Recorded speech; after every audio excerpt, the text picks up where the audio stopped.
వాళ్ళ కార్యక్రమం చాలా బాగా నచ్చింది. శ్రీరామ రామాయతి చెప్పినప్పుడు కళ్ళు మూసుకుని చెప్తుంటే ఎక్కడికో వెళ్ళిపోయినట్టు అనిపించింది. కళ్ళలో నాకు ఆనంద బాష్పాలు కూడా వచ్చేసాయి. చాలా ఆనందంగా అనిపించింది. ఇటువంటి కార్యక్రమాలు ఇంకా చాలా చాలా జరిపించుకోవాలని నాకు అనిపిస్తుంది.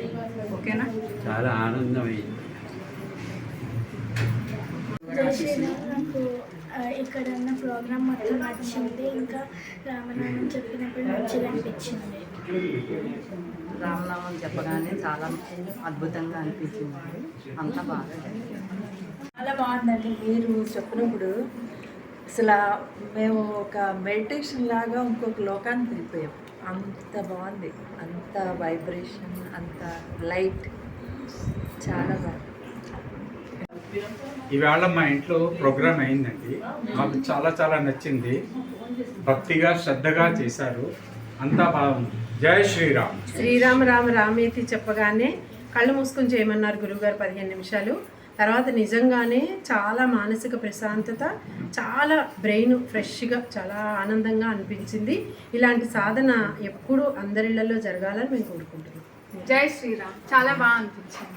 అలా మనం అంటే ఆయన చాలా ఉదారంగా, అమ్మ ఇబ్బంది పడకు, అమ్మ కంగారు పడకు, నీకు ఏది వీలైతే అదే, ఏదైనా పర్వాలేదమ్మా, అంత వెసులుబాటు ఇచ్చి హక్కున చేర్చుకుని తండ్రి లాంటి ఒక గురువు దొరకడం, అంటే సన్మార్గంలో నడిపించే గురువులు దొరకడం, ఆ గురి చూసి మేము వెళ్ళగలగటానికి ఆ దారి చూపించే గురువులు మీకు, మీ భాగ్యవశాన మాకు, మా భాగ్యంతో ఇలాంటి సిటీలలో కమర్షియల్ కాకుండా ఇంత చక్కగా మాకు ఒక పెదనాన్నో బాబాయో అలా ఆత్మీయంగా ఉండే గురువుగారు దొరకడం మా అదృష్టం.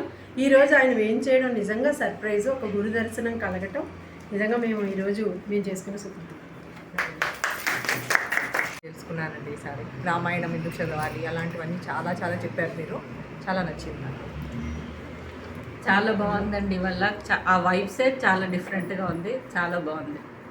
చాలా బాగుందండి. రామనామం చదవడం కూడా చాలా బాగా అనిపించింది మనసుకి.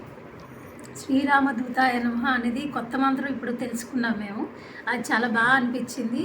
అది చేస్తున్నంతసేపు నాకైతే కురుక్షేత్రం కనిపించింది. కురుక్షేత్రం మీద హనుమాన్ ఫ్లాగ్ ఉంటుంది కదా, అది కనిపించింది. లాస్ట్ ఇది కనిపించింది. లాస్ట్లో హనుమాన్ అంటే విగ్రహ రూపం లాస్ట్లో కనిపించింది. అది చదువుతున్నంతసేపు కురుక్షేత్రం అయితే కనిపించింది నాకు. Thank you. శ్రీరామ్. ఇవాళ భారతి గారి ఇంట్లో చాలా మంచి ప్రోగ్రాం జరిగింది. చాలా ఆనందంగా అనిపించింది. ఆ రామనామం చెప్తుంటే మనసుకి చాలా ఆనందంగా అనిపించింది. నాకు అక్కడ ఆంజనేయ స్వామి వారి అలా వచ్చి కూర్చున్నట్టుగా చాలా మంచి అనుభూతి కలిగింది. ఈ ప్రోగ్రాం దీనివల్ల ఏంటంటే మనసు చాలా ప్రశాంతంగా, బుర్రలో ఉన్న ఆలోచనలన్నీ పక్కకి వెళ్ళి ముందర చాలా క్లియర్గా, చాలా హాయిగా అనిపించింది. అది మనసుకు ఎంతో ఆనందంగా ఉంది. ఇలాంటివి అలా అన్ని చోట్ల జరుగుతుంటే ఇంకా మన ఇదంతా కూడా చాలా బాగుంటుందని నా ఉద్దేశం. జై శ్రీరామ్.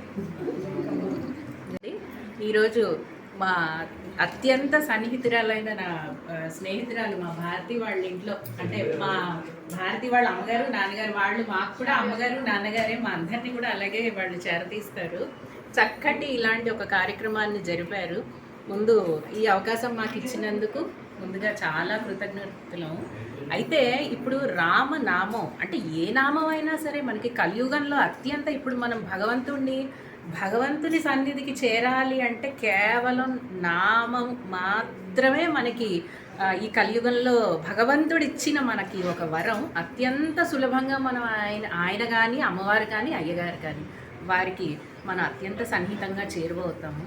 అలా నాకు కూడా అంటే మా గురువుగారి ఆశీస్సులు, మా తల్లిదండ్రులు ఇచ్చిన ఆశీర్వాదం, మా మామగారులు, మా వాళ్ళందరూ ఇచ్చిన ఆశీర్వాదంతో ఏదో ఒక నామం చేసే అవకాశం ఈ జన్మలో లభించింది. దాన్ని ఏదన్నా అవకాశం ఉంటే చక్కగా ఏదో నేర్చుకునే వాళ్ళకి నలుగురికి చెప్పడం, చక్కగా అందరం కలిసి నామం చేయడం. నేను ఎప్పుడు అదే చెప్తూ ఉంటాను, అలా చేద్దాము అందరం, మీరో 10 మందికి, వాళ్ళో 10 మందికి, వాళ్ళో 10 మందికి అని. ఆ విధంగా మన సంస్కృతి సాంప్రదాయం కూడా చక్కగా ముందుకు తీసుకెళ్ళిన వాళ్ళం అవుతాం. మనమే కాదు, మన పిల్లలకి కూడా అది నేర్పించాలి. వాళ్ళు ఇంకో తరానికి అంటూ చాలామంది కూడా ఇలా చేస్తూ ఉండాలి. సో ఈ అవకాశం ఇచ్చిన వారందరికీ కూడా కృతజ్ఞతలు. జై శ్రీరామ్. జై శ్రీరామ్. బాగా చెప్పారు. చాలా సంతోషం.